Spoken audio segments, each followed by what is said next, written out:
పరిశ్రమలు, పెట్టుబడులతో పాటు రాష్ట్రానికి ఆర్థిక వనరుగా ఉండే అద్భుతమైన రాజధాని అమరావతి నిర్మిస్తున్నాం. వైసీపీకి రాజధాని పైన ఒక విధానం లేదు, విజన్ లేదు. విషయం కక్కడమే తెలుసు. ప్రతిపక్షంలో అమరావతికి మద్దతు అన్నారు, అధికారంలో 3 రాజధానులు అన్నారు. ప్రతిపక్ష హోదా పోయాక ఇప్పుడు మావిగన్ అంటున్నారు. వీళ్ళని ఏమనాలో నాకైతే అర్థం కాలేదు. కేంద్ర ప్రభుత్వం పార్లమెంట్లో పెట్టి చట్టం చేసిన తర్వాత కూడా మావిగన్ మాట్లాడతారు. వాళ్ళకు ఒక గోల్ లేదు, అదొక అడ్డగోల్ బ్యాచ్. ఏం మాట్లాడతారో కూడా తెలియదు, అది వాళ్ళు చేసే పని. విశాఖ ఉక్కు మన సెంటిమెంట్. కేంద్రం సహాయంతో విశాఖ ఉక్కును నిలబెట్టాం, లాభాల బాట పట్టించాం. ఇదొకటే కాదు, కనీసం 52 ఎకరాలు ఇస్తే రైల్వే జోన్ ఇస్తామంటే అది కూడా ఇవ్వలేక చతికిల పడితే ఈరోజు రైల్వే జోన్ కూడా సాధించుకున్నాం. ఇంకో పక్క రాయలసీమ నాడు 5 ఏళ్లు తీరని ద్రోహం చేశారు. సీమ ప్రయోజనాలపైన డ్రామాలు ఆడారు. అనుమతులు తీసుకురాక వాళ్ళ హయాంలోనే రాయలసీమ లిఫ్ట్ ఇరిగేషన్ నిలిచిపోతే దానిపైన ప్రజల్ని తప్పుదోవ పట్టిస్తున్నారు. అందుకే వాళ్ళు నేను ఎప్పుడు అంటాను, అదొక బ్లఫ్ బ్యాచ్. ఎంచోపైన బ్లఫ్ చేయడం, ఫేక్ న్యూస్ ఇవ్వడం తప్ప ఏమీ చేత కాదని చెప్పి కూడా నేను మీకు తెలియజేస్తున్నా. 2 ఏళ్లకు మునుపు రాష్ట్రం గుంతలమయం, ఎక్కడా తిరగలేని పరిస్థితి. ఆ రోజు ఒకే మాట చెప్పాం, పార్ట్ హోల్స్ ఫ్రీ రోడ్స్ చేస్తామని, గుంతల లేని రోడ్లు చేస్తామని నిరూపించిన ఘనత ఈ ప్రభుత్వానిది. ఇదొకటే కాదు, నేషనల్ హైవేస్, రైల్వేస్, వాటర్వేస్, ఇవన్నిటిపైన కూడా శ్రద్ధ పెట్టాం. గ్రామీణ ప్రాంతాల్లో పంచాయతీరాజ్ డిపార్ట్మెంట్లో కూడా పెద్ద ఎత్తున పనులన్నీ చేస్తున్నాం. గోకుల్ షెడ్ల దగ్గర నుంచి, సిమెంట్ రోడ్ల దగ్గర నుంచి, అదే మరి అప్రోచ్ రోడ్స్ వరకు కూడా మనం ముందుకు పోయే పరిస్థితికి వచ్చాం. ఇంకొక పక్కన మీరు ఒకసారి చూస్తే పాలనలో ప్రతి స్థాయిలో టెక్నాలజీ తెస్తున్నాం. RTG, aware, data leak, WhatsApp governance, ఇవన్నీ కూడా మీరు గుర్తుపెట్టుకోవాలి. భవిష్యత్తులో ఏ ఒక్క వ్యక్తి కూడా ఆఫీసుకు రావాల్సిన పని లేదు. ఒక్కసారి వాట్సాప్లో హాయ్ అని మీరు ఒక్కసారి మీకు ఏం కావాలో చెప్తే వాళ్ళు చెప్పింది కరెక్ట్ అయితే చేసి పెట్టి మళ్ళీ ఇన్ఫార్మ్ చేసే బాధ్యత ఈ ప్రభుత్వానిది. ఇంకొక పక్క అన్ని రంగాల్లో సమర్థత పెంచుతున్నాం. ఈరోజు మీరు చూడండి, 9 సార్లు కరెంటు ఛార్జీలు పెంచారు, 32,000 కోట్లు పెంచారు, 1,25,000 కోట్ల రూపాయలు అప్పు చేశారు. ఎలక్ట్రిసిటీ బోర్డుని దివాలా తీపిచ్చారు. నేను ఆ రోజు ఒక మాట మన పార్టీ చెప్పాం, కరెంటు ఛార్జీలు పెంచమన్నాం, 2 ఏళ్లు పెంచలేదు. కరెంటు ఛార్జీలు భవిష్యత్తులో కూడా పెంచమని మరొక్కసారి రాష్ట్ర ప్రజలందరికీ విజ్ఞప్తి చేస్తున్నా. 2 ఏళ్లలో యూనిట్ ప్రొక్యూర్మెంట్ కాస్ట్ 38 పైసలు తగ్గించాం. 5 ఏళ్లలో ₹1,20 తగ్గిస్తాం.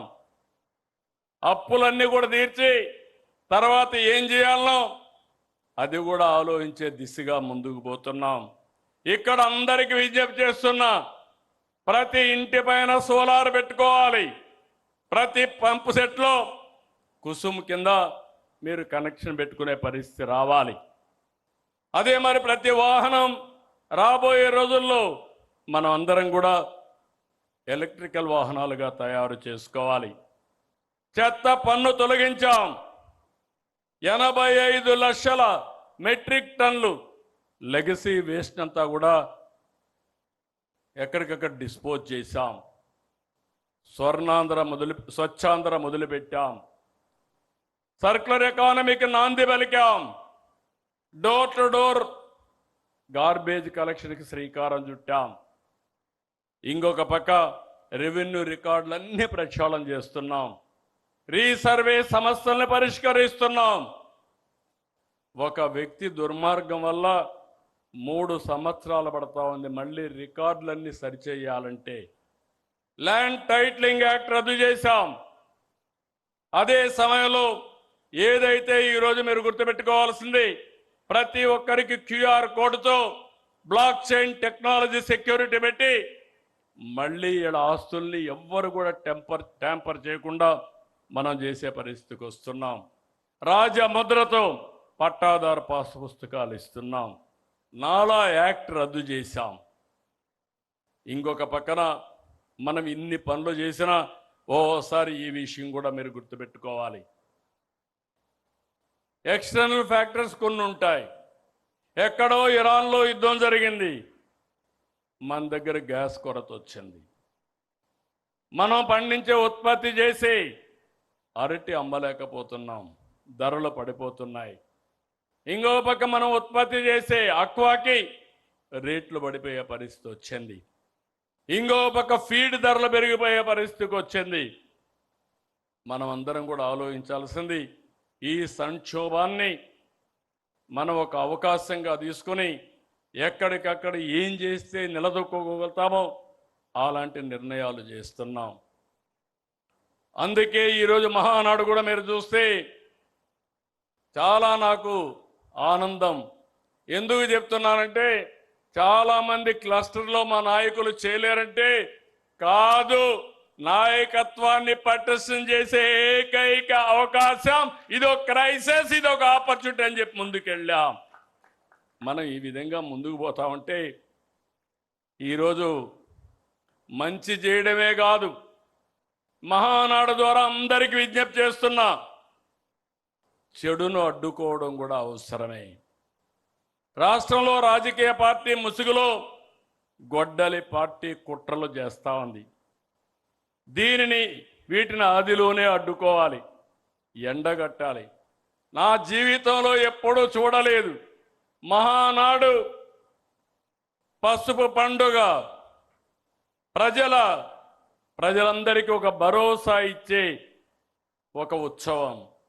ఇలాంటి రోజున ఈరోజు ఏదో మీటింగ్ పెట్టుకొని దీన్ని డైవర్ట్ చేయాలనుకుంటే నీలాంటి వాళ్ళు ఎన్ని కుయుక్తులు పన్నినా ఏ మాత్రం డైవర్ట్ చెయ్యలేరు, డీవియేషన్ చెయ్యలేరు.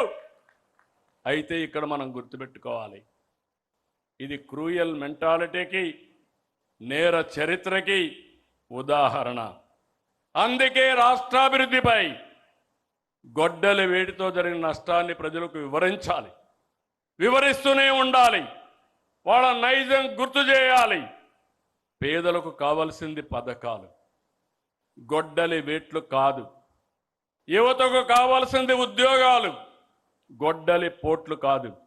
రాష్ట్రానికి కావలసింది శాంతి భద్రతలు, జంతు బలులతో రక్తాభిషేకాలు కాదు.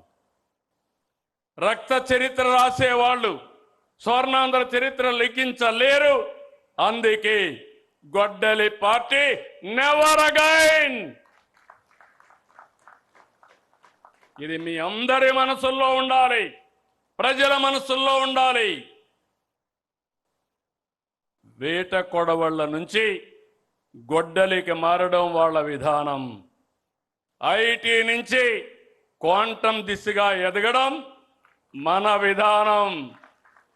Both are not same. మళ్ళీ గుర్తుపెట్టుకోండి, వేట కొడవళ్ల నుంచి గొడ్డలికి మారడం వాళ్ళ విధానం. ఐటీ నుంచి క్వాంటం దిశగా ఎదగడం మన విధానం. Both are not same. దేశంలో ఏ పార్టీకి లేని బలమైన కేడర్ మనకుంది. క్రమశిక్షణ, కమిట్మెంట్, కష్టపడి పనిచేసే మనస్తత్వం ఉన్న కార్యకర్తలు మన పార్టీ సొంతం. అదే మన బలం, అదే మన బలగం. అందుకే అందరికీ చెప్తున్నా, కేడర్ని గౌరవంగా చూసుకోవాలి, సముచిత స్థానం ఇవ్వాలి. ఏ స్థాయి నాయకుడైనా party first, cadre cadre cadre. ఎవరు ఇగ్నోర్ చేసినా వాళ్ళని ఉపేక్షించేది లేదని మరొక్కసారి ఈ సందర్భంగా గుర్తు చేస్తున్నా.